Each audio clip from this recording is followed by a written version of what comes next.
Welcome to Streams of Income, hosted by best-selling author and entrepreneur Dr. David Powers, where we discuss streams of income, passive income, residual income, and even why there are dinosaurs and zombies in this intro. Fasten your seatbelts and get ready to dive in.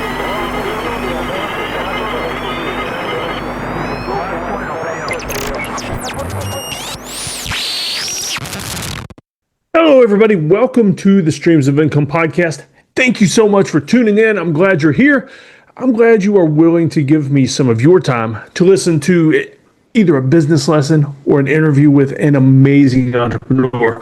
So once again, thank you for listening to the Streams of Income podcast. I hope you enjoyed this episode. Hello and welcome to the Present Fathers podcast. My name is George. I'm joined with the entire crew tonight, Brandon, Dustin, and Justin. And our guest tonight is Dr. David Powers. David, welcome to the show. Yeah, thanks. How are you, man? I'm doing pretty good. Awesome. So Dave has a very interesting background. He is a father of 5 children. I'm sure we're going to get into that. But Dave, we're real excited to kind of hear your background and then talk about what the work you're doing now. And kind of a lot of your published works and everything. So we can go all over the map, fatherhood and professionalism and things like that. So let's start out with Dave. Why don't you introduce yourself to our listeners? Give a little bit of your background, military background, and then again with your counseling and things like that. And we'll just go from there. So okay. Dave, take it away. My name is Dave. I'm a dad of 5. I've been married 22 years and long enough to know that I'm definitely not the best at it and trying to get better every day. And so 4 kids still in the house. One of them turned 18 and moved out. And we didn't kick him out, but he just moved out. And I joined the Marine Corps at 17. And basically from 17 on, I've been in jobs where people tried to shoot at me. I know you understand that. And but it keeps life exciting. And the weird thing is, though, I worked as a civilian paramedic for a while and got shot at more there than in the Marines. Guess that says a lot about where I worked. But Marine Corps, I went in the Army after that. And got out of the Army right before 9/11 happened. And so I was doing an emergency preparedness job at the time when 9/11 happened. And so they rolled us into Homeland Security, and I helped start that up in the Department of Homeland Security, which is really cool. And back before all the bureaucracy kind of drowned it, it was a really fun, fast, nimble place to work. And so I did that for a while. And now I'm mostly past all the adrenaline jobs, mostly because I still crave it, and I'll get back into it with my kids, the adrenaline stuff. But now I just help dads, and I help dads to be more rugged, and I help dads to be prepared for everyday emergencies, disasters, whatever happens. I dig it, man. Yeah, that's something that probably we need. I'm speaking for the 4 of us here. Probably need a little bit of a wake up call ourselves. Is having just prepping for things like that, and a lot of it is you don't really. I think in our day-to-day lives, you live in a comfortable town, suburb, whatever. You don't really have to think about that very often. So I'm definitely excited to get into that later in the episode. Can you tell us a little bit about how you transitioned from all the military stuff and getting shot at as EMS and things like that, going into your work in counseling? Well, it was kind of fun and not fun at the same time. I mean, I loved EMS. In the Army, I was a medic, and so it was an easy transition from there to civilian paramedicine.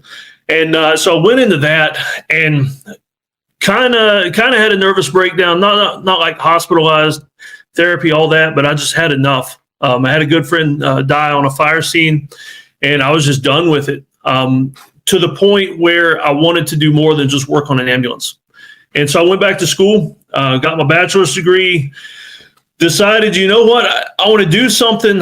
I knew God was pushing me towards something and something bigger, something better. And I wanted to do something where I could help more people.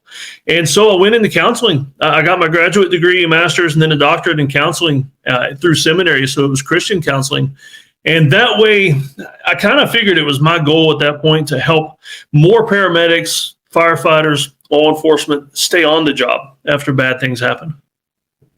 And I've seen that you've published a lot of different works, right? And is it most of it around PTSD or other kind of stressors and things like that, or have you kind of branched out in other areas as well? I've branched out into everything. I've always been a writer, and a bit of a therapy thing for me. I've always journaled, always written. And so I've written some books in the therapy side of things, a few theological books, a few travel books. I mean, basically everything I do, I turn it into a book. And I figure if I enjoy doing it, somebody ought to enjoy reading it. I like that.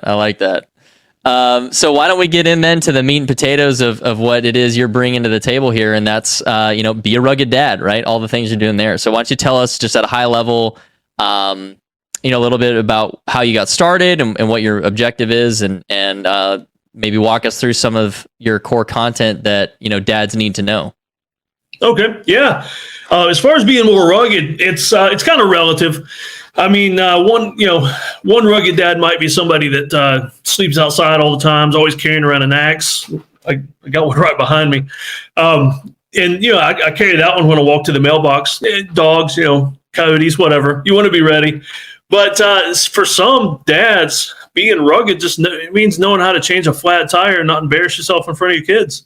And so that's where I come from. I don't want to come at it from the point where every man kind of dad is going to look at me and say, no, that dude's too far out there. I can't work with him. I can't learn anything from him because he's like Bear Grylls.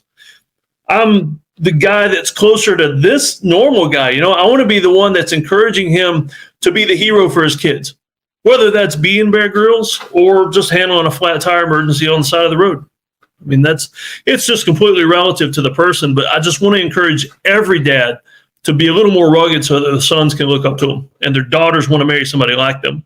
Right. Yeah, that's huge. So do you you basically create like a coaching plan specific to your different clients, or like, how does that work? Yeah, I kind of meet them where they are and then go beyond that. Like, for instance, I get some dads like they want to get back in shape. I mean, I'm 48 and, you hit this age and the testosterone starts dropping naturally and all the crap in the food and everything. And so some dads I'm meeting at my age, just trying to help them get a little bit of that pizzazz back so that they can go out and play ball in the front yard with the kids. Because, there's a lot of dads my age that, I don't know, it's hard to get them off the couch. It's hard to get them away from the TV. They get home from work. All they want to do is just sit down and go to bed or just, veg out or eat snacks all night. And I want to encourage dads to just be the dad that comes home, switches into a pair of tennis shoes, runs back out into the front yard to throw a football or whatever. That's what I want to do. Just encourage dads to be bigger, better, faster.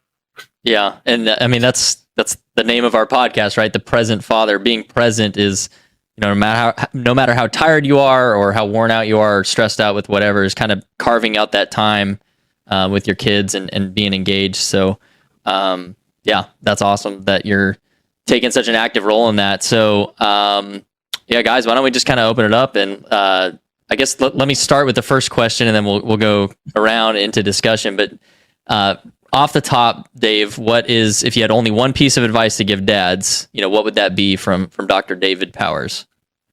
It would be to do something challenging every day. Anything. I mean, it can be small increments too.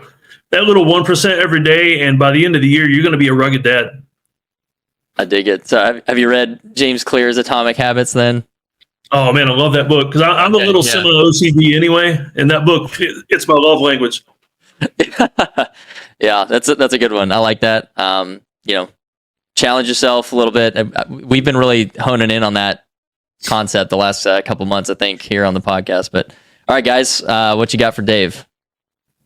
Whoever wants to be up next. I'll jump in. Yeah. So, Dave, if you had a client, would you teach them specifics? Like if I didn't know how to whittle wood or start a fire or pitch a tent, would you get into those like specifics? Like here's how you do it, or is it more big concept based? Like let's learn together, and then you can learn how to do it yourself. I kind of get a little bit of both, but not on purpose. What I try to do is focus more on the small things. Like, I mean, the fact that you guys are here says a lot about you, and you're probably like, you might not even be my ideal client, because the weird thing is I get a lot of dads that would be embarrassed to go to another dad and ask for like, how do I pitch a tent or start a fire? They'd be a little embarrassed that they don't know how to do it. And so I try to, like, a lot of the information I put out there is just the basics. Like, here's how to put together a home first aid kit, or or here's something. I mean, how many of you guys in the group here have a 2-story house that you live in? All right, so yeah, the majority. I mean, I've got a 2-story house with a basement, and you'd be surprised how many dads in a multi-level house, no fire plan whatsoever. So if something happens, how are your kids going to get out? They're going to be jumping out of windows, or are they going to be, running out of the house? There's a rally point somewhere in the front yard for all the kids to go to. I mean, simple things like that is what I like to go for. I don't have a fire plan, so I need to do that. I got thank God. We actually we practice ours every now and then, and we've got a low enough roof where the kids' windows come out on the front porch roof.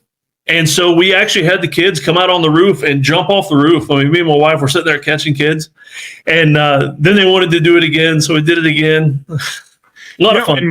My son would love this. This sounds like a really fun, like, hey, there's a fire, we got to practice. Like that'd be like a fun thing to do, and it's also beneficial, obviously, in case there's a fire. So this is and I was about to like specify that too. Like you can accomplish these things without being like neurotic. Like, oh my gosh, if there's a bad thing happen, you're gonna freak your whole family out. You're helping them at that point. You can do it in a way that's you're the calm protector. You're gonna just outline, hey guys, if this happens, this is what we're gonna do. I'm gonna go here, you're gonna go there, and like, yeah, Dustin, I'm sure like the young boys especially be like, yeah, I get to jump off the roof, sweet, let's do it, but not to be neurotic about those types of things, or neurotic about those types of things. Good grief. Brandon, over to you, man. Yeah, so being a rugged dad and being a Christian man, I want to know, just for you personally, how does theology play into your teachings of being a rugged man? Quite a bit. I mean, the basis of everything. I mean, being a longtime Christian and raising my family to be Christ followers, theology is the foundation of everything. And so kind of being a rugged dad, also a large service component. Like if you know how to change your own flat tire, you should also be the dad that's willing to stop and help somebody else change one on the side of the road. I mean, and not to mention, if you help somebody change a flat tire in the rain, all that kind of, what an excellent opportunity to witness to them. Because you got a good half an hour there to just say, hey, where'd you go to church? Absolutely. That's great. And you're a big proponent of homeschooling, right? So I think, at least in my little bubble of the world, I've seen a lot more people more inclined to homeschool now. I think, COVID, whatever you feel about that, is almost irrelevant, but more people are homeschooling now. A lot of people too. Yeah. Yeah. It either forced them or made them maybe think that's better for their kids. So, Dave, why don't you talk to us about how you homeschool your kids, and then maybe some advice regarding maybe people who are teetering on should I do it or not, or how do I even get started? I think that's a topic we actually haven't really covered very much, so that might be interesting.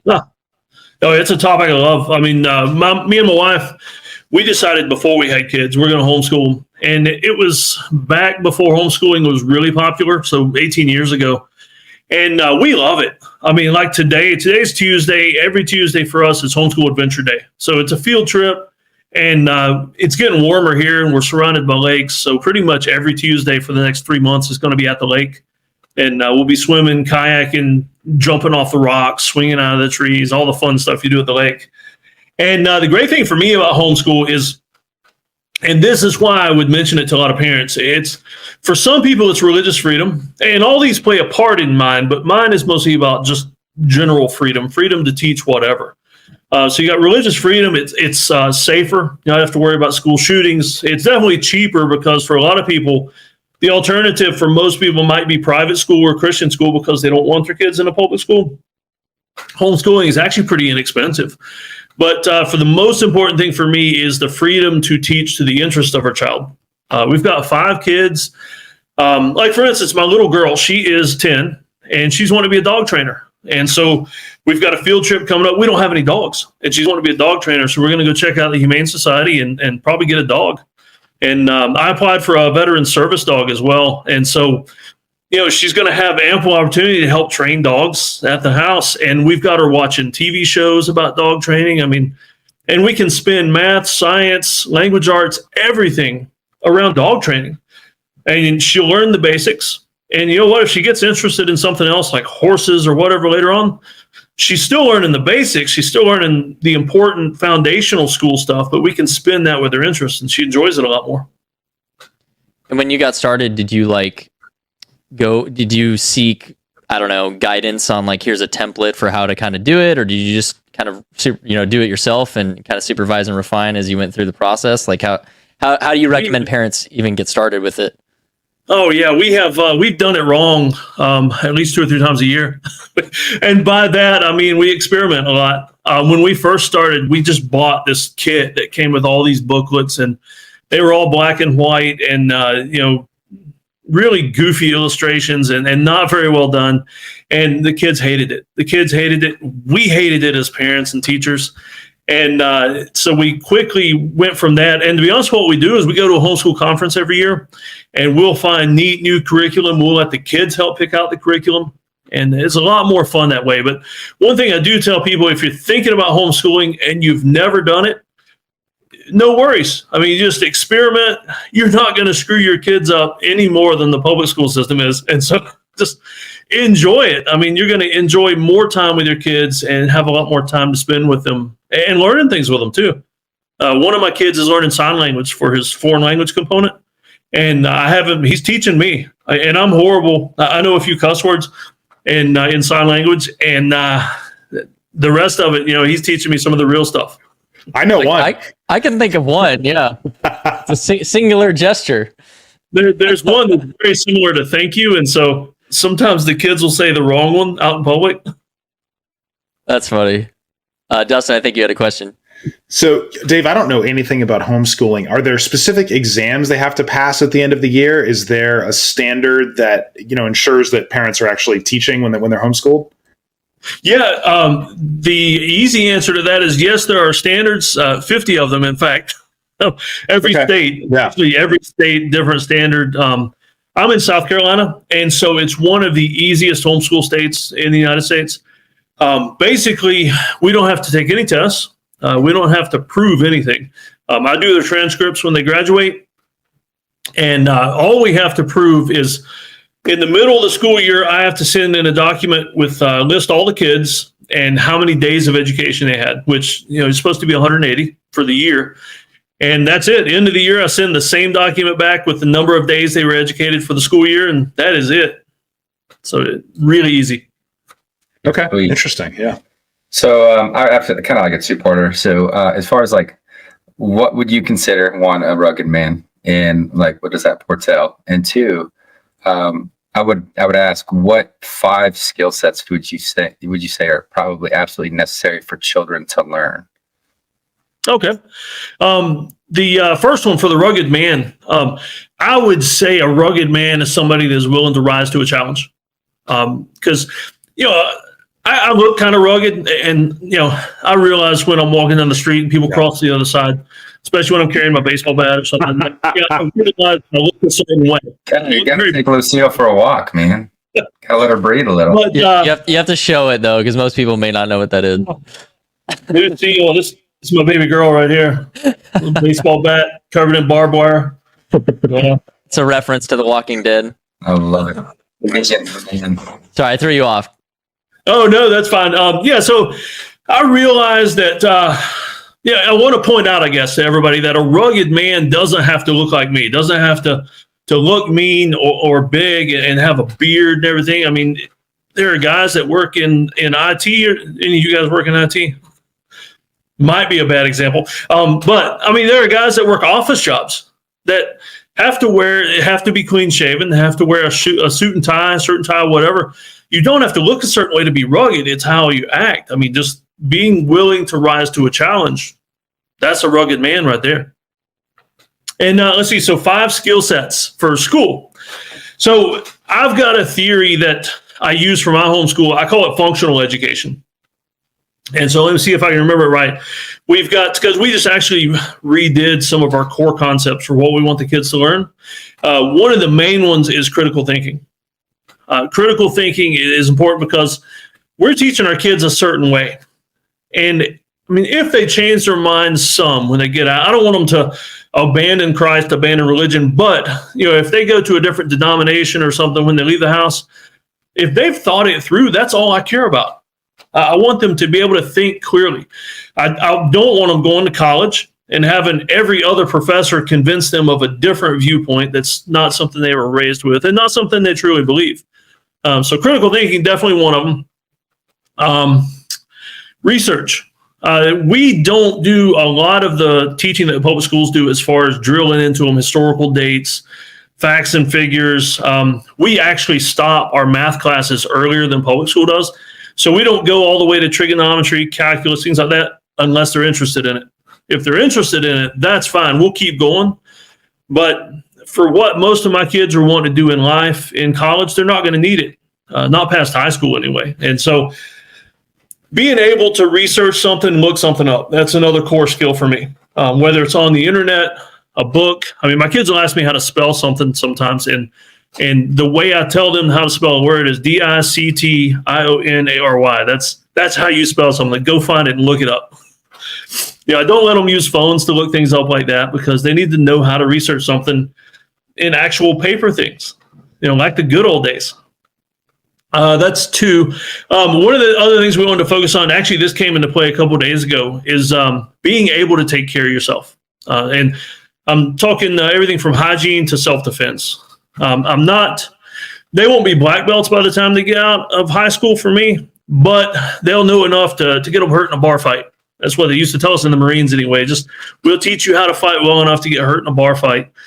And so, just 2 days ago, my little girl was out feeding the rabbits, and one of the neighbors' dogs got loose and was trying to bite her. And I guess I waited longer than I should have to go out and rescue her, because I wanted to see how she would handle herself. It wasn't a huge pit bull or anything like that. It's just a little yappy dog that's just going to nip at you. And so I was watching her, and she freaked out.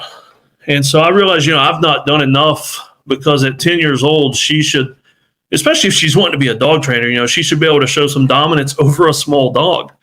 And so being able to take care of yourself, that's another key component. I'm getting off track. How many did I name? 3? That's 4. 3. Another one, language arts. I want them to know how to write and speak well. And they don't have to be motivational speakers. They don't have to be perfect. But one of the things we make our kids do to graduate high school is to publish a book. My 18-year-old's book, he wrote a book about salads, The Kid's Guide to Salads. And he wrote it. I helped him edit it. I helped him put it together. It's for sale on Amazon. And he wrote that when he was 15 years old. And then the last component is religion, spirituality. We make them read all the way through the Bible before they graduate. Right now, the thing we just started doing is we're making them write through the Bible. So they won't write out the whole Bible before they graduate. But what we're doing every day for their devotional, if they do more, we're definitely more than happy for that. But for school, they have to sit and write 3 verses, and they're all starting in Genesis. They write 3 verses, and they have to draw a picture related to those verses. And so that's a daily thing, but they're going to finish that Bible, reading it all the way through before they graduate. Yeah, so I was going to say, I just like I said self-reliance, because that's kind of a catch-all, I think, for what you were talking there. And I think that works. That's something that's in, it's a huge gap even in our generation. I feel like a lot of my peers, just growing up and stuff, were a lot less self-reliant. Not that I was amazing or whatever, but my parents pushed me to be self-reliant, and I was the oldest. Maybe that played into it, but I just look at, younger men or even, teenage boys, and self-reliance just seems to be a lost art nowadays. And that's really concerning. So it's good to hear that that's a core, recommendation from you. Justin, I think you had something too, so go ahead and chime in. Yeah, so you made an interesting point. You said, and this was actually before the podcast earlier, you said you like to let your kids learn dangerously. And I asked you the question, and I was curious what your answer would be, just because it tells me a lot about how you think and, what you provide for your kids. But honestly, if you stop and think about like a rugged man, I think you hit the nail on the head when you said there's no specific look or anything like that. I know, Hollywood wants us to think it's this chiseled jawline, this big beard, or whatever, maybe Vikings, who cares? Long story short, I think it's more than that. I think it's like you said, it's rising to a challenge, but I think it's meeting failure, learning failure, and becoming best friends with it. I think I think the most rugged men in the world, if you look at them, and I'm not going to name examples because I guarantee you the guys on this podcast will know 5 of the 10 I choose. David Goggins. He's one of them, that's for sure. But you gotta remember, like the men that you want by your side in battle, the ones that you want on your side in life, or in a number of different aspects, I think is the ones who have beaten their demons or beaten their struggles, or who have faced a real hard life or hardships and learned from them, because those are the men who knew how to stop, think, adapt, and move forward with a solid plan, or trying to, maneuver in a way that allows them to change, their reality of their situation. So I thought that was a great answer. Rise to the challenge. I think that's something that not enough people have in their lives right now, is challenges. We really don't. We live in the most easiest societal time that has ever existed. People are absolutely spoiled. They're absolutely rotten. And we're miserable for it. Yeah. And it's something I absolutely want to keep my child from. But I think George said something earlier in the week that really struck home with my thought process. The pendulum's swinging. And I think it's starting to rear back to, one, tough times are creating resistance. Guys like us, women are speaking out against things like feminism and other things that are toxic to, masculinity and to our culture and to other things. And it's so crazy that, like, people are starting to get a voice. People are starting to wake up. And so I would say, for me personally, if I teach my son one thing, it's to stand up for what's right, one, but two, make sure that you have a voice. Stand up for what you believe in, because I don't feel like men today do that enough. I think, we've all gone so soft, and we're all guilty of something in that aspect. But yeah, no, I appreciate what you said, man. So I just want to bring that point up. Yeah. And just, I'm sorry. Since I brought up from The Walking Dead and David Goggins, I did a video one time. I compared the amount of cuss words in Goggins' book and Negan in the comic book, and they're about equal. Absolutely. You know what? So it's Negan. Negan, as much as people hate him, you need dangerous men like him during dangerous times. They organize the chaos. They're the ones who take that leadership role and wear it no matter what it costs them. And unfortunately for Negan, it cost him his morality, and he went down a dark path. But at the end of the day, he learned and like I said, adapted. And if you look at Negan's story, I mean, I'm not going to say any spoilers if you haven't seen The Walking Dead, but he has a very crazy character arc. I'll put it that way, and we'll just leave it there. But he was my favorite because he's kind of a narcissist, but like, he's very confident in who he is because he's been through a lot, and he knows how to overcome things or use violence or be dangerous in ways that he needs to be. So yeah, no, that's pretty cool. And I'll say this, David Goggins, he's a tough son of a bee, man. He really is. He's a real life, like, Superman. The guy's he's insane, man. He just doesn't stop. Stay hard. That's right. Stay hard. So Be rugged. Yeah. But I think it comes under the responsibility of honing in the power that you have. I mean, look at Christ. I mean, he could have struck down anybody, and he could have done anything. Instead, he gave grace and he gave love. But yet he was authoritative, and he's like the perfect masculine man. So there's great examples of ruggedness, not only in the Bible, like Daniel and David and all these other guys, but in Samson and all that. But, in real world, our world now, there's plenty of guys. And I think being dangerous, but having that responsibility, that control, that locus of control there, that's such an important part of being a properly rugged man. Oh, yeah. Yeah, it's funny. I mean, we all think of Jesus as this loving, kind of cuddly guy, but he was also a warrior, and so that is important to remember that side of him. So, David, a couple things you mentioned about your teaching that I really like. One is that whenever I hear kids talk about school, it's all about the test. I have to get ready for the test. I have to I have to bubble my my answers in and get everything right and all that. And it sounds like that's not really a component of the teaching you're doing for your children. And it sounds like what they're learning is a lot more beneficial. They're learning by doing versus learning, how to pass a test. So I really agree with that. That seems to be key. Absolutely. I mean, my kids are gonna have to take tests at some point. I mean, my 15-year-old, he plays football for the public school. South Carolina has a law where homeschool kids can play public school sports, and to get scholarships, I mean, he's gonna have to take the SAT. But the thing is, we're training them to think, and so we can learn a few tactics, and he can think his way through an SAT. He doesn't have to learn to the test. So it makes life a lot more fun that way.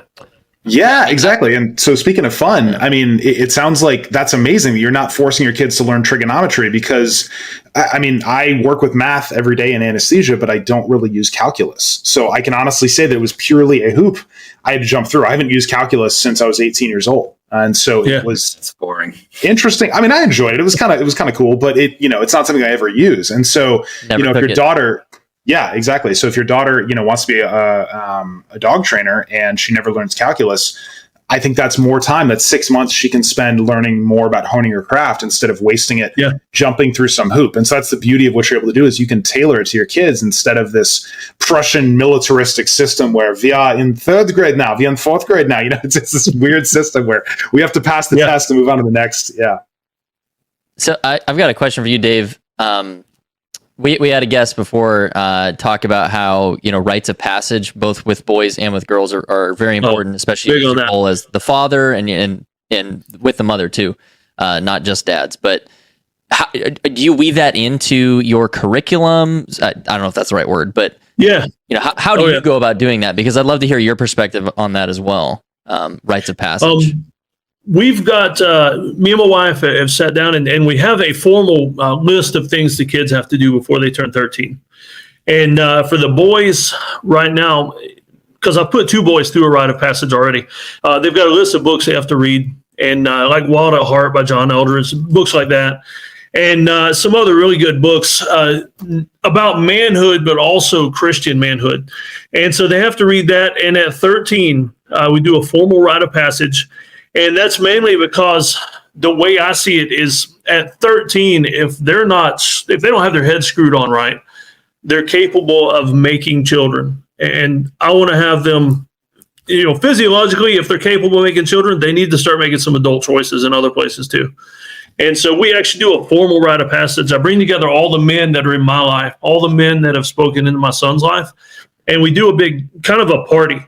And all the men bring some kind of a gift. And they present the gift and they present a challenge to my son. We do a PT test basically. They do a 1.5 mile run, push-ups, sit-ups, all that stuff. We had one of the rite of passages where we actually did some sparring and just man stuff, pure man stuff. No women present, no boys present that aren't already 13 or older. And so it's a lot of fun. And like I say, my 2 older boys, they've gotten gifts. Like my dad was a Vietnam vet. And so he actually took one of the flares that he was in artillery. So he had one of those big flare parachutes and he wrote the challenge to my 15-year-old, who's 15 now, but he wrote the challenge on that silk parachute and presented that to him. And another guy gave him a statue of a knight with a little, plaque about chivalry and things like that. A lot of fun, but we are big on rites of passage. I really like how you involved the other men in their lives too, not just you. Yeah, one of our other guests is really big on rites of passage as well, and we talked about that. I think that's something that I know I didn't have. I had a single mom, and it was like I learned how to drive a car. I drank my first beer. I kissed my first girl. That kind of, but those aren't really rites of passage, right? That's what I thought they were. But that's what the world tells us. Yeah, that's all I was told. Exactly. So I'm a little jealous of your son. I'm not going to lie. I mean, this sounds like an amazing opportunity to learn. And something else the world tells us is they tell us that, when you've had sex, you're a man. And I don't want my boys thinking that. I want my boys thinking that that's something that happens when you get married. That's not something that makes you a man. That's nothing more than a physiological thing that you shouldn't even be thinking about. Yeah, it's a gift from God that strengthens marriage. It is part of the marriage design that God intended between a man and a woman, and it's so flippantly perverted. And of course, that's what Satan does. Anything he gets a hold of, he perverts it. And our world has just gotten extremely bad at that over the past few decades. So I do have one question. So the other side of the coin for a lot of men is they grew up without dads, or they were a troubled youth or something like that. So what is your process as a counselor to help these men become rugged and better fathers? Like if say they're new fathers and they've had that troubled past, do you go into healing process first, or like what's the process there so that maybe dads can do it for themselves a little? Yeah. Well, it came up earlier about making mistakes and failures, and failure being your friend. That came up earlier. And for dads like that, that's one of the biggest things is admitting failure, admitting defeat, and then coming back from that. That's going to help a kid. I mean, instead of a kid just seeing like, okay, my dad disappeared for few years, or he lived with us, but he was absent mentally. And then he comes back. Dads can't come rushing back in like that. But it helps if they're willing to admit, I screwed up. I've not done the right thing. I'm going to work hard to be better and be a part of this again. And if I can come in and help somebody with that, and even help walk them through it, or I wrote a book about rites of passage to help parents do this. And one of the things I was thinking about is, what about the single mom who's raising boys? I would love to be the dad, or maybe help a pastor be able to do this, to be able to step in and give those boys a rite of passage. That the single mom, I mean, that's just something that as awesome as a single mom can be raising sons, there are certain things that she can never replace, and that God didn't intend for her to replace. Yeah, and I think, honestly, you just brought up something very, very cool, and it made me think. So single moms who are raising boys, they need guidance. They need men. They need people who can step in and teach those kids, it is okay to fail. You want to fail. You want to learn through things like that. Because that's not something women tend to, and I don't mean this in a negative way, but they tend to coddle children because they're meant to love children. They're meant to look after children in a different way than men. We're the ones that are like, hey, little Timmy, there's the water. Have fun. Learn to swim. Yeah. Oh, you don't want to? Push. You're learning now. You're gonna learn today.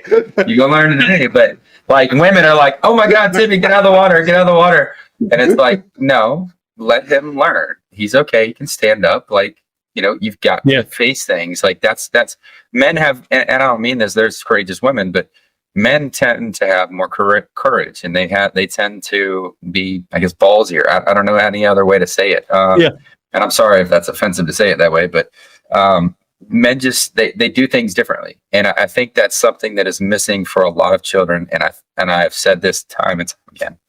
Excuse me, I'm losing my voice. I think it's what's wrong with our society. There's not enough father figures. There's not enough men out there who are willing to step in and say, hey, look, you need a helping hand. This is what I can provide. This is what I can do to help out. Your kids are going to be fine. Here's a little masculine energy to like help those kids navigate what they're questioning or what they don't understand, because that's the problem. Moms aren't always going to have answers. And I think that's the problem. Society's like, oh, women are just as strong as men. They have all the answers. No, you don't. And men don't have all the answers that mothers can give. And I think that's the disconnect that we have. And then to go back to what Brandon said, we're talking about like when they get to of age and they can have sex. Like it's crazy what society is teaching children. And a good man can step in and say, look, this isn't right. That's not how you treat a woman. Let me show you how you treat a woman. And they do that through daily actions. And I think that's a problem, is these single households are not seeing loving relationships. They're seeing brokenness and broken relationships. They're seeing women who can't seem to stay with a good man because these men are just not there for the kids. They're not there for the wife, or vice versa. I mean, the woman may not have good traits and she's just not keeping good men. But it comes down, I think, to, and it boils down to the fact that like men are needed in society. It's our job as men to step up. And I don't think enough men are stepping up.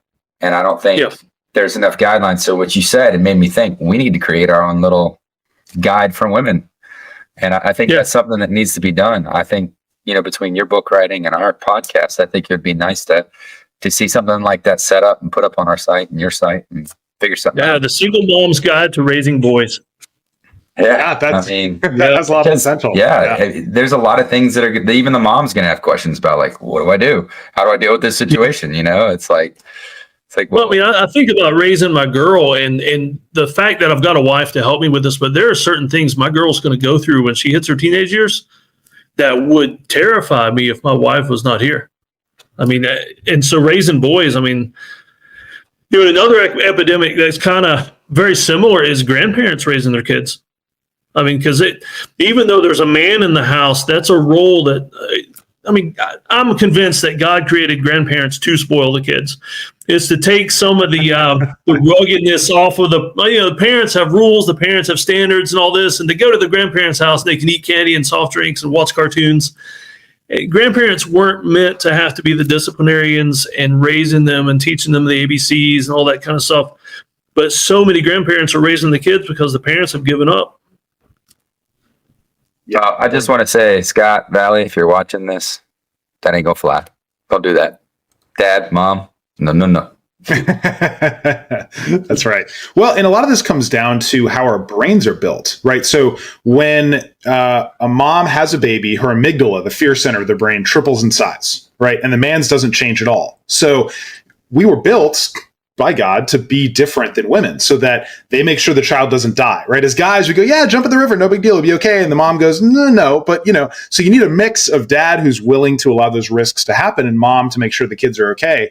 And that's kind of the ideal way, for kids to grow up. So I don't think this is the fault of women at all. I think a lot of this is men who have abdicated our responsibilities, as dads. I think in some ways, authority, out of fear of being too masculine, right? And saying, oh, well, society told me that I can't allow my child to go jump into that lake because they might get hurt, so I'm not going to let them do it, right? But when our natural instinct is, let him go try, he's got to learn, but we fight that instinct because we've been told you have to, conform to certain standards. Yeah, I mean, I think the reason people or men have not done a good job in that regard is if you're going to take the authority to say, no, honey, kiddo needs to learn the hard way and skin his knee or whatever, then you also have to be responsible for the outcome. So, a lot of people want to have the authority and not be responsible for the outcome. So if you're going to say, no, wife, little Timmy needs to go do this the hard way and learn the hard way, that's what's going to be best for him, then you also have to take the responsibility and be involved in when he falls and breaks whatever, right? But you got to be rugged enough to clean that knee out and know how to. Right, and then also, also in your relationship to your wife, own that responsibility as well of the outcome that just happened too. So that you don't get to just dictate like a tyrant. You are responsible for everything your family does or fails to do to bring the military kind of leadership principles into it. But I mean, that's really where we're at. Is we live in a culture and society where responsibility is gone. It's like all personal accountability has just vanished. Someone else made me do it, or it's someone else's fault. It's the government's fault. It's like, no, you control your life. You can own the outcomes. And I think that's a huge part of why, men have kind of faded away over the last couple decades, at least from my point of view. So Dave, we've talked a lot. I'm sure you're itching to jump in here. Oh, I'm enjoying this. It's nice to fellowship with other men. And men that, we're all parents here. We all have a seat at the table, so to speak. And it's nice to just fellowship with guys on equal ground, but from different lifestyles, different family sizes, backgrounds, different jobs. I mean, as men, we need that. We need to get away from the kids and our wives sometimes just to be men and to be crass, even if it's going to be public and recorded on a podcast, but just to be guys. No, yeah. That's actually a reoccurring message we're hearing on the podcast. Like a lot of our recent guests have been saying the same thing. It's nice to be around other men who are like-minded or have the same, thought processes and stuff like that. So it's cool to hear you say that again. We're all just a bunch of toxic bros just hanging out. Bro siding over here. I can just imagine certain types of individuals seeing this and then having that famous reaction of like the person when Trump got elected, like, no, I just that drives me a little bit harder every day to be more rugged, right? But I wanted to circle back to I lost internet. Gotta love technology. when you're talking about the rites of passage, Dave, how you also include other men who, you're talking about your boys, but how you include other men who have played a role in their lives as well. I really love that aspect and intentionality of it, because it's, of course, it's very important that they get it from you, their father. But I think we also, especially boys, need it from sources beyond their father. I think it's really huge. And I just recently read Tribe by Sebastian Junger. I'm not sure if you've read that one, but he really dives into that concept of belonging and why we as humans are so driven to have that acceptance from a group. And ironically, or maybe not ironically, maybe it's just the way it is, through all these peoples that he listed and studies and people he interviewed or looked through history, the people that had the strongest relationships and felt the tightest knit kind of sense of belonging were all people who had gone through severe struggle together, wars, disasters, just crazy things like that. And so it's no surprise to me after I read the book and just thinking about where we are today. And he wrote it in 2016. So I would really love to hear his thoughts on now if he wrote it today. But we live in this world where everyone's in their own little bubble. You never have anything that's challenging to kind of make, tight knit relationships. And we don't, as a culture anymore, really have any way to, kind of come together as a tribe, quote unquote. And so I think your comment too that you just made about fellowship is vastly important. And so let's tie a couple things together here. Do something challenging with a group of brothers, and you'll all grow together and support each other on a personal level, but you can also push each other as dads, as professionals, whatever, right? So, I think that's something that's, I don't know how we cultivate that. Maybe it's you join a sports league or something, or, local guys from church kind of start trying to learn new skills. We started a fight club at a church I used to pastor. And we would just go out and beat the crap out of each other. That's amazing. All in fun. And but I thought the first rule is you don't talk about it. Oh yeah, it's over now, so I can talk about it. Okay. But it was just so much fun. We would do that, and we would come together at the end and all sweaty and sometimes bloody, and just drink soft drinks and have a cookout or whatever. And it was a blast. I mean, it's just man stuff, pure toxic man. Yeah, and it's funny. So when I met my wife, I was more non-denom, but like a Methodist. We're talking about denominations earlier. I'm now Catholic. If you're not familiar with, Louisiana, we're Catholic. So I wanted my son to have the same structure that my wife and I have, and just have something that, we both are a part of as parents that, we can trickle down to him and my daughter. But that being said, I went to an Acts retreat. And it was incredible. We can't talk about what happened just because it's this river rules, what they call it. It just means don't share what other people share with you. It's their deepest secrets and things. And there's a couple bodies in the river. Yeah, probably. But I live near where Deliverance was filmed. They're just the people who failed the swim test. That's all. It's fine. You got a bird in mouth, boy. So anyways, You're too good at that. So baby, get my bat. Lucille needs to go for a walk. No, I'm just kidding. But all joking aside, that was probably one of the best things I've ever been through, just because it was I think it was upwards of almost 70 men. We all met, had an entire weekend, absolutely no cell phones, no electronics. We had no time. We never knew the time. They took clock off of us. We had just a meal song that every time you went to eat, you had to thank God, talk, and sing. And it was so embarrassing. I hate singing in front of other people, but they made you in order to eat. So you learn to get out of your comfort zone. And I think it was really smart with what they did. They were making people get out of their comfort zone early, singing and dressing up and doing stupid skits and stuff, and realizing that it was preparing you to open up and being outside your comfort zone when it comes to speaking about your demons. And we all have them. I have mine. But yeah, I think it was incredible because to notate to what George was saying, to piggyback off that actually is one of the things that we talked about was men are afraid to share. They're afraid to ask for help. And I think it's because society has said you have to be this strong, rugged person, but their view of rugged's wrong. They want you to, swallow your pride, swallow everything, and not be able to talk about it. And it's like, I think a real rugged man, like I said, has been through hell and learned from it and become a good person from it. They're kind. They're slow to anger. They're the ones who, think about every situation before they respond and say something. So I think asking for help was one of the biggest things that I learned from that whole retreat. And the point of that story was, I think men do need each other. I think we need a place where in confidence we can say, hey, I'm really struggling with this. And someone that goes there without judgment and just says, yeah, man, I've been through something similar. Or hearing other people's stories, you'll be like, you go up there, you're like, I'm a recovered alcoholic. I've been through this, and this. And then this other guy's like, I have cancer and I probably have a year to live. My kid's 7, my other kid's 5.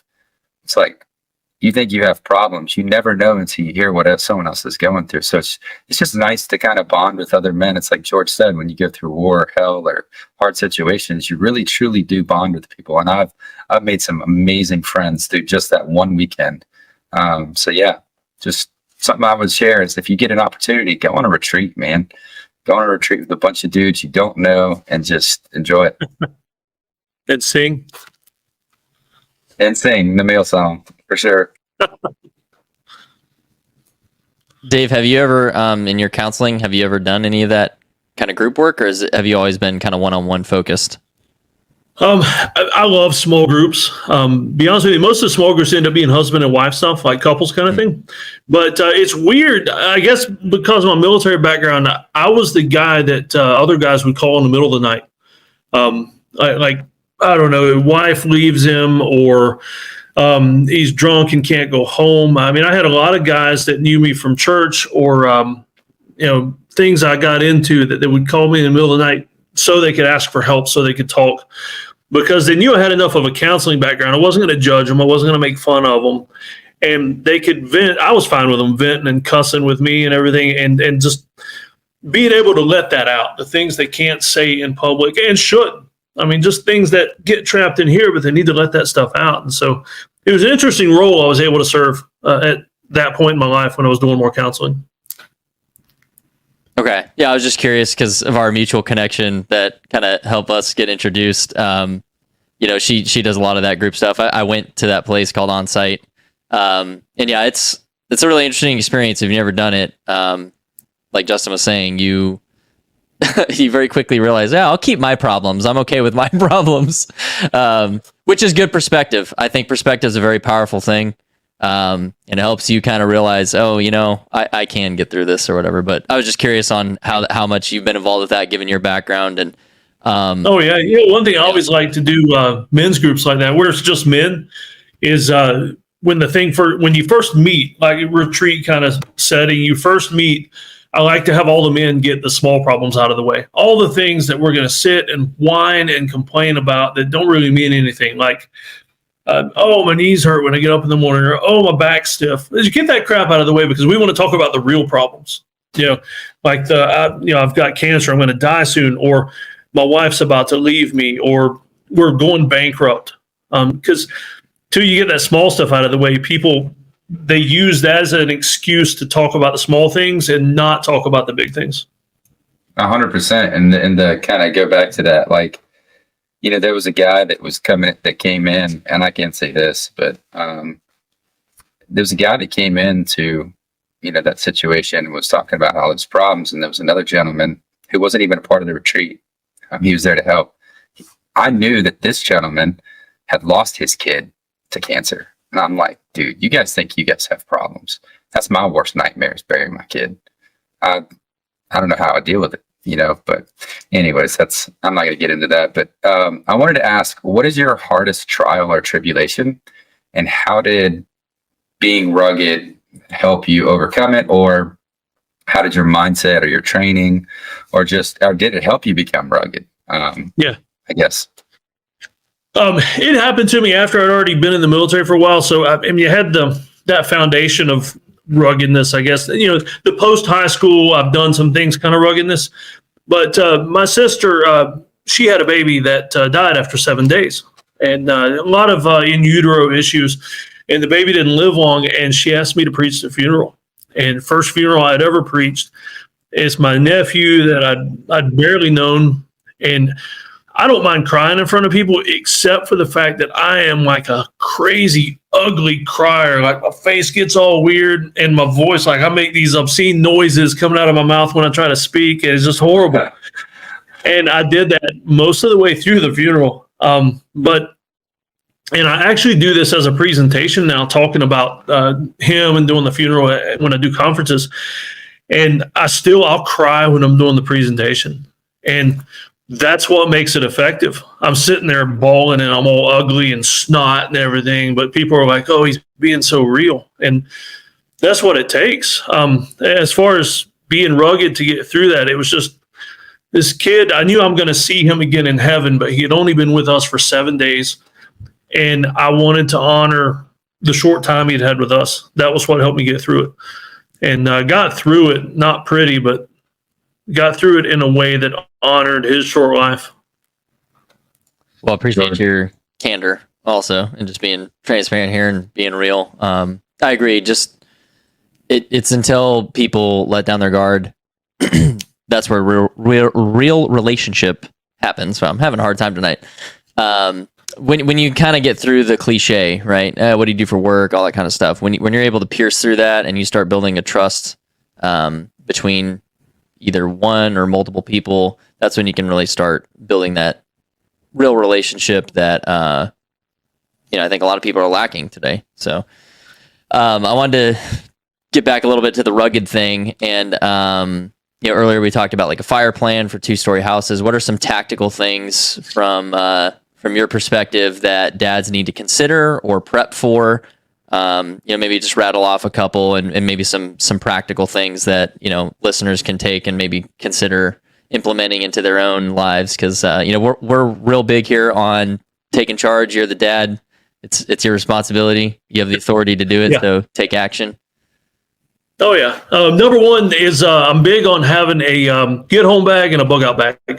And I'm not talking crazy psycho prep or doomsday kind of stuff. I'm talking just a get home bag is just a bag that's in your car or with you most of the time that will help get you home. It's got water, it's got some food, it's got a basic first aid kit, stuff like that. And to be honest with you, most of the time, what I use my get home bag for is Band-Aids for the kids. And so right away, it's handy because, with 5 kids, somebody's bleeding at least once a day. It's usually me.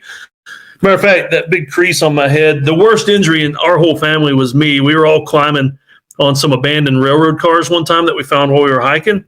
And guess who busted their grape open? It was me. And so we had to hike out, and it was like split all the way across through here. It's really interesting. I got some neat pictures I can share with you guys later if you want. Like to see that. Yeah, for sure. Oh, and is it all the way? You'll appreciate this, Dustin. All the way to the skull? Or... Oh, yeah. And so since we homeschool, we get to the ER, and I never lost consciousness or anything. It's kind of interesting from a medical point of view. And so the resident is stitching me up and irrigating and everything. And my 16-year-old's with us, and she's like, hey, you're homeschooled, right? You want to come over here and see this? And so she was pointing out the different layers of the skin and the skull and everything. And she's like, watch how I tied this stitch when we... so he loved it. From a homeschool science perspective, it was pretty a good lesson that I paid for. There you go. So it was worth it. That's great. Yeah. Oh, yeah. It was totally worth it. I had to preach the next day, too. So I show up in church to preach, and, 17 stitches across the top of my head. Nice. Good times. Like Frankenstein. Yep. Yeah. Oh, yeah. Yep. So graduation's done yet now to if you're missing your arm now, you can put the tourniquet on in the right spot and all that kind of stuff. Oh, yeah, they know how to use tourniquets and everything. But my kids, nice. Matter of fact, I do a first aid certification for my kids every year for school, and we've got an EpiPen trainer, and they are dying to jab an EpiPen in somebody for real. Like they're hoping somebody's going to go down with it. Looking forward to that day. It's like, can you breathe? Can you breathe? No. Yeah. Got him. That looks like a hive. We're gonna have to stab you. Yeah. Right. A hive. Awesome. Okay, so that's the get. I was gonna say that's the get home bag. The get home bag. The get home bag, bug out bag. Right. Situational awareness. That's one thing I teach my kids, and so that kind of covers house fire, one of the things I drill into my kids, because we love to go to the movies, we love to go to the mall, the food court to eat, is situational awareness. Like, what are you going to do if something bad happens? And whether it's an active shooter, which unfortunately is more common than necessary now. I mean, we go to a mega church, and I even tell my kids, like, if something bad happens, what are you going to do? Where are you going to go? What are you going to do to get out of danger, that kind of thing? So bug out bag, situational awareness. The last one, I would just say basic first aid. There are so many dads that freak out at the sight of blood, that their kids get hurt, and the dad's looking for a mom to come over and fix it. And the dad should be the calm in the storm. I mean, let's say something happens, a broken bone or something like that. Even if the dad doesn't know specifically what to do, the dad should still be the calm in the storm, keeping everybody else from freaking out. Totally. I think we glossed over the bug out bag in terms of what really goes into that. Oh man, that's one of the get home was like the water and basics to, if your car gets stuck or whatever, you can take care of yourself for a while. What's the bug out bag? All right, so I teach a course on that. It's a really fun course because it's like gear intensive, and I love pulling out all my goodies. And so you got the get home bag, which is, it's in the car, it gets you home. To the bug out bag is if you got a bug out. And most people think, oh, it's got to be zombies or the grid goes down or whatever. No, I mean, if there's a wildfire and you need to leave your house in 30 minutes, or something a little more real for this year, if a train derails a few miles away from your house and it's spewing toxic chemicals and you got to leave in 30 minutes, what are you taking with you? And so we've got bug out bags with, basically it's a 72-hour bag. I mean, like George, like what you would have carried for a deployment to get you through until supply caught up with you. It's food, it's some clothing, some hygiene stuff, enough to get you out of danger, away from a wildfire or a train derailment, to safety, to a hotel or something. Lots of boxes of 7.62. I mean, snacks for the kids. Yeah. Oh yeah. It all goes in the same bag. I've actually got a bulletproof vest in mine. I figure, if it really goes down, I want to be ready. That's good. I think that's something we take for granted too, right? Like, so mine probably isn't as good as it should be. So I'm gonna take that and think about it a little bit harder, and have it a little bit more accessible. But yeah, I mean, you raise a great point with the train thing too. I mean, geez, we've had a lot of things happen recently, kind of mainstream, where you probably had to leave your home pretty quick. So it's not necessarily always like you said, zombies, or I'd love it for it to be zombies. It'd be crazy, but it might be something very mundane that makes you have to leave. So I think Brandon had something. Years ago in Atlanta, they had that ice storm and people stranded on the interstate for 8 hours. I mean, if I'm stranded on the interstate for 8 hours, I'm going to be the guy that opens up the back of my car, and I've got a little stove there, and I'm just like roasting marshmallows while people are freezing to death. Justin and I were neighbors and living in Atlanta when that happened. We were playing. Oh man, we were playing in the snow. Oh yeah, great. Yeah, that's such a good week. I remember that. Yeah. Nice, Brandon. I think you've been waiting to ask a question. Sure. Yeah. So you mentioned falling on the train and getting injured. So that would segue great to this question. What is the biggest failure you've ever had in your life, and what did that experience teach you? Biggest failure. All right, so I'm going to get real here because I know he'll probably never listen to this. My biggest failure, I would say, is my 18-year-old. We raised him, first kid, so he, everything's an experiment with that first kid. We raised him the best we could, but we had so much trouble with him to the point where I actually went to the local sheriff's department because I knew some guys down there, and I said, what can I do to this kid that's legal?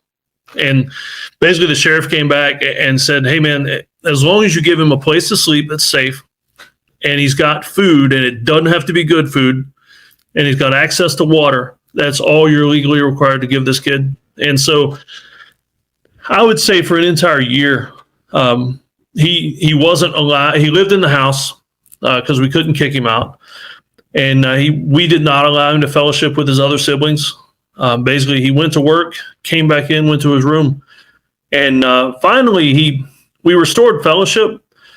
And when he turned 18, he moved out because fellowship was restored somewhat, but he just wanted away from the rules, away from his parents. And now he's almost 19 now, and has moved in with his girlfriend, not married. And so, I hate to say it, but yeah, my biggest failure has been just how my 18-year-old turned out. And what I've learned from that, we're trying hard. Me and my wife are trying hard to see where did we go wrong? What could we have done better?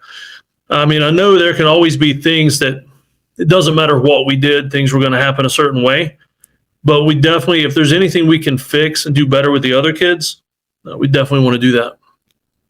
Do you mind diving into some of that and thinking, what you've learned and what you plan to do differently? Yeah, we allowed him too much freedom in certain areas. We've dialed down a lot of electronic usage in the house, especially in the bedrooms. And we looked into some of the research about that as far as electronics in the bedrooms before bed, that kind of thing. We allowed him too much freedom dating when he was younger. Thankfully, my 15-year-old now, he is dating a girl whose parents have more standards, more rules than we do. And so it's weird not being the bad guy for your teenager's relationship, but we love the fact that we're the easy ones in this situation, at least. And so it helps when the two parents can come together. We let my son date too much without us checking on, the family life where she was, what the parents are letting him do when he's over there, and supposedly he's in the living room being supervised, that kind of thing. We got kind of lax, to be honest with you, and we're trying to fix that with the rest of them. I mean, our next child down that's still in the house is 15, and then from there it's 12, 10, and 6. And so we don't want any more of them that are fleeing the house because they just want to get away from us, or that we have to, basically kick out of the house while they're living here. Thanks for sharing that. Yeah, that's valuable. Yeah. My question is on the same topic. I think there's a lot of dads out there that have a very similar situation with either an estranged child or one where the relationship's damaged. What's your advice or message of hope for those dads out there in that situation? Or maybe it's a situation like where divorce is involved and seeing kids, things like that. If you've got anything for them out there in terms of, what do you need to do to kind of try and reestablish it as best as you can? Yeah. The biggest thing for me, I forget the exact reference, but the verse in Proverbs about raise a child in the way he should go, and when he's old, he'll not depart from it. Everybody thinks that means you raise your kids up right and they're never going to depart from it. But a lot of friends have pointed out to me that more often than not, kids come back to where they're supposed to be when they have a little life experience and realize, what, mom and dad were right. But our mutual friend, George, I actually reached out to the group that I'm in with her for advice because they're all parents. And what I'm doing now with the way he's living is we've cut off some fellowship with him because I don't want to support the situation he's in. And so we won't let the kids visit him at the place where he lives. We'll only visit him so much, I don't know. It's weird. But what I'm trying to do, though, is not just thump on my Bible and preach to him every time. And we're trying to let him know more than anything that we love him. We realize things are strained right now, and we want everything to be back. We want him to come to the right side of things and realize where he screwed up. And we're going to be here when he does, and we're going to love him no matter what. And there are some ways I try to, what I've been doing is I've been writing him letters instead of talking to him, because I know if I call him, and he lives 5 hours away at the beach. And if I drove down there in the middle of the night to have a good talk with him, he would tune me out. If I call him up, he's going to hang up on me, especially if I start preaching. And so I write him letters because my dad did that when I was younger. When I went in the military, he would write me these long letters, and I still have them. And I pray that when I write these letters to my son that are filled with scripture and filled with love, that even if he doesn't pay that much attention to it now or it doesn't click for him, that one of these days, maybe God's going to lead him back to that letter and he's going to read that, and maybe that'll help bring us back together again. That's good. I like that. It's very practical, but it's meaningful. And what you mentioned too about kind of holding your standards. is very in line with, we covered a book by Dr. Meg Meeker. I'm not sure if you're familiar with her work.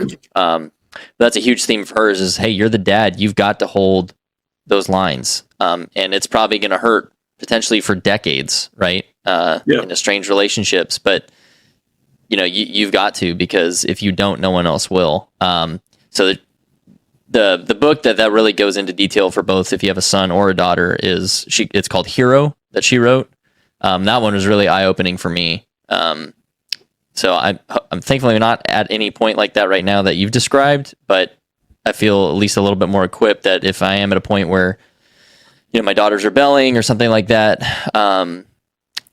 you can't just completely fold and give in to all their demands, because then you're essentially telling them that this behavior is okay. And, then they're going to do that in every relationship moving forward. Yeah. It starts a cycle. So as scary Where it as gets that really is, hard though is when other family supports them. That's and there's actually some fresh stuff that's going on the past couple of days, and I'm fixing to have it out with some of the family supporting his lifestyle. And right, I'm fairly conflict avoidant too, because I'll bottle it up until I go nuclear and grab the axe off the shelf and just ready to go fight something, but I try not to do that any more than I have to. Yeah. And that gets messy too when it's either extended family or other friends and acquaintances.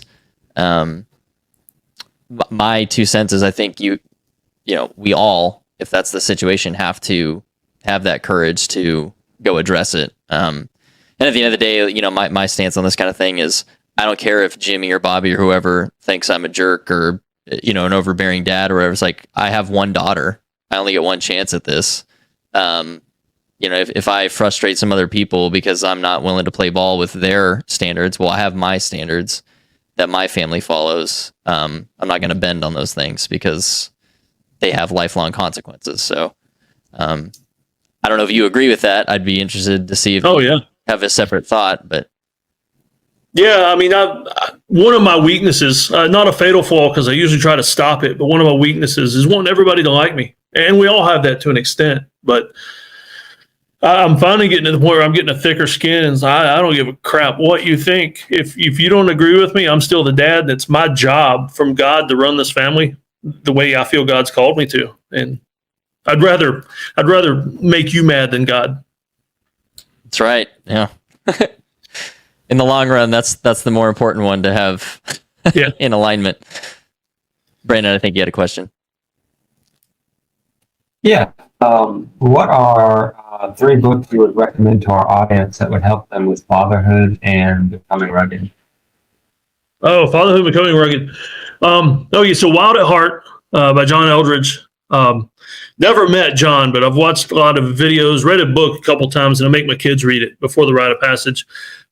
Greatest book I've ever read on Christian manliness. Let's see, The Barbarian Way by Erwin McManus. He's a pastor out in California. Even though he's from California, he's still pretty cool. And that's a really good book. And let's see, this one. All right, so 2 Christian books. This one, my favorite movie ever, but the book is amazing. But I would not recommend it unless you have a strong Christian background. The kind of background where you can read something that's non-Christian and know that you don't have to accept all of it. But Fight Club, the fiction book Fight Club. Some amazing stuff in there on how people perceive manliness and manhood. But like I say, that's not even a movie or a book I've let my kids see unless they've watched it without me knowing. And let's see, a guy named Jack Donovan. I've got his book on my shelf over here somewhere. But he wrote a book about manliness, and it's kind of in the same vein as Fight Club. This guy's a pagan heathen. I mean, and when I say that, he like worships Thor, kind of a guy. And so, but his thoughts on manliness. Dustin's got the hammer. I probably got a hammer around here somewhere. But this guy's thoughts on manliness, if you could take Jack Donovan's words, you could apply a lot of it to Scripture. I mean, you could find Scripture to back it up. It's just that sometimes I think when I read his stuff, if this guy would get saved, he would be on fire. I mean, he'd be an amazing preacher because he just has a way of drawing people in. It's pretty cool. What's the book? Sorry, you mentioned him. Yeah, I'm all. Oh, you didn't remember? Gotcha. Yeah, Jack Donner, I'm sure you can figure it out. Well, that's a great point too, though. Especially for Christians who may be listening, is just because you're Christian doesn't mean you can't go to any other source. You have to filter out what doesn't apply. But there's lots of great guidance and know-how and don't throw the baby out with the bathwater, right? I mean, I know a lot of Christians that are closet watching Game of Thrones, but they won't read a book by a non-Christian. Right. Yeah. So I'm with you. I mean, I read all kinds of stuff. Broad range of topics, and you definitely learn a lot and can think about things, and and then kind of filter it through your lens of your belief system and apply it appropriately. You don't have to take everything that's said, and do it like you're following the rules or something. So appreciate those recommendations. What about, I've never heard of the Barbarian Way. I'm really interested in that one. What about that one really stuck out for you, and why is it so important? It's almost like Wild at Heart. It actually got kind of deep. I mean, it went pretty heavy. The Barbarian Way is it's a much shorter, it's a much lighter book, more pithy than Wild at Heart. Eldridge is his words are a lot more flowy, whereas Erwin McManus is just like a straightforward. Here's my 5 sermon points, and here's the scripture to back it up, and now go home. Right, Nice. Just straight to it. So your mention of Fight Club, man. 2 things came to mind. The scene where he's reading the little kid's book, and Tyler Durden like flips the bike over. He's like, "I am Jack's liver. I get cancer. I killed Jack." And then I thought about, I don't know why I wanted to stop you guys and just be like, his name was Robert Paulson, and just end the whole episode right there on that. Oh my gosh, Meatloaf! Yeah, guys. This is Bob. Bob, we're not going to finish Flores, but Yeah. No, so I used to read a lot of books before I read I've read a lot of fiction, but fantasy. Yeah. And one of my favorite series is by a gentleman named Ari Salvatore. He wrote, so the primary character has about 20 books, but the branching like companions and different villains and people you follow is about 33. And I've read them all, and they're incredible. But it's the Legend of Drizzt. I don't know if you've ever seen that, but incredible. I've never read any of his books. Big fantasy fan, but I've never read any of his stuff. Well, they take you really down good. what you don't expect, because Drizzt goes from a society that's just like hateful and evil, and it's actually run by women. I'm not going to go further into that, but it's wild. So is the Amazon Lord of the Rings show too. Sorry, That's not Lord- it's that's not Lord not of the Lord of the Rings. Rings. It's the Rings of Power. It's Amazon's Rings of Power. There is no Lord of the Rings in that. I'm just putting that out there right now. I call it the. That's a red line for me. Yeah. Oh, don't even get me started on The Witcher. Oh, God, I'm gonna get. Oh. All right, sorry, I threw you off topic, Justin. Yeah. So, anyways, Drizzt goes through this like arc where he thinks he's always right, just until he starts a war with another type of being. I won't ruin it, but this other being is very intellectual and very deep thinking, like he is. He's a man, and it's funny because he challenges the way Drizzt thinks, and it's just cool. It's I think a lot of kids need to get into fantasy too, because it pulls you from the real world, and you can still learn real world things in a fun way, if that makes sense. Yeah. So that would just be my 2 cents on books I would suggest. All right, Dave, any closing thoughts or things that you wanted to leave us with that we didn't cover? Oh man, how to close this out? We've talked about so much. I'm gonna go. Let's see. Always rise up to challenges, and by that I mean find something small you can do every day that makes you wonder if you should do it. Like go out and find that owner's manual and figure out where the jack is in your car, so that you know how to change a flat tire. Or, next time somebody's bleeding, even if you don't know what to do, just jump in there and start helping. Just something challenging every day. I like it. All right, guys. Any final thoughts or questions for Dave? Yeah, I found this very inspiring. There's so many holes in my knowledge as a dad that I need to get plugged ASAP. I don't have a bug out bag. I don't have a get out bag. I don't have a fire plan. I have so much fun. And my son is at this age where he's going to love all of this. I'm going to go, guess what? Zombies are coming. We got to get out of here. He's going to go, zombies. Or it's going to be like such a great day. So thank you. It's going to be so much fun. I can't wait. I love I it. want to see pictures of him jumping off the roof. Yeah, exactly. I'll get a bed set up. It'll jump. You can wait till this 4th of July when I come visit, and our wives can be in the background freaking out. You can be. I'm just gonna hate it. I was gonna say, when I come visit, we'll do a little bit of a man workshop. Dustin, we'll rough you up a little bit, get you out of the OR and into the big outdoors. Love it. Let's go. Actually, that is something I wanted to recommend just for the listeners too. It was a bunch of my lieutenant buddies when I was still a lieutenant. One of the guys just didn't know a lot of this kind of stuff, and so they were like, "All right, that's it. We're gonna have like a man day," and they just like took him against his will and like, "You're gonna learn how to change this tire, and you're gonna learn how to do this," and they just like put him through his paces. But afterwards, he was like, "Man, I'm so glad you guys did that for me," because they just like needed to know it, you know. But so that's something you can do too, is work out with your friends, like who's good at something. Make a little workshop plan for each other. Hey, you know, I'll lead this one. It'll be like physical fitness. And then, you know, Dustin, you lead this one and it'll be, you know, whatever, pick a subject, but you can kind of make each of your friends kind of a captain of a topic and have them set up a class for each other. That's a good way to kind of build a relationship, because guys like to have something to do to hang out, not just hang out, but yeah. So before we closed, I wanted to show or talk about where people can find you, Dave. Oh, yeah. Which is the best landing platform? Your website, or is it elsewhere? Yeah, I tell you what, instead of my lead magnet page, I'm going to send you to checkforapulse.com. That'll take you to my main website where you can find the courses and books and everything. Yeah, checkforapulse.com. Okay. All right. And from there, it's got links to like all your socials and all that kind of stuff. And yeah, and the bug out bag course. Perfect. Yeah, and Dustin. It's going to be great. Yeah, thank you. I'm excited. Dustin's way excited for this. I love it. When you work with guys, is it remote like this, or does it need to be someone that lives near you for? No, it's to be honest with you, I love to travel, and since we homeschool, I'll bring a kid or two with me. I love just going to meet people, and I find that it's better to train people where they live, and that way it makes a lot more sense for them. Okay. Yeah. Well, so if you've listened to this and you think Dave could help you out a little bit, look him up and maybe consider hiring him as your man coach. All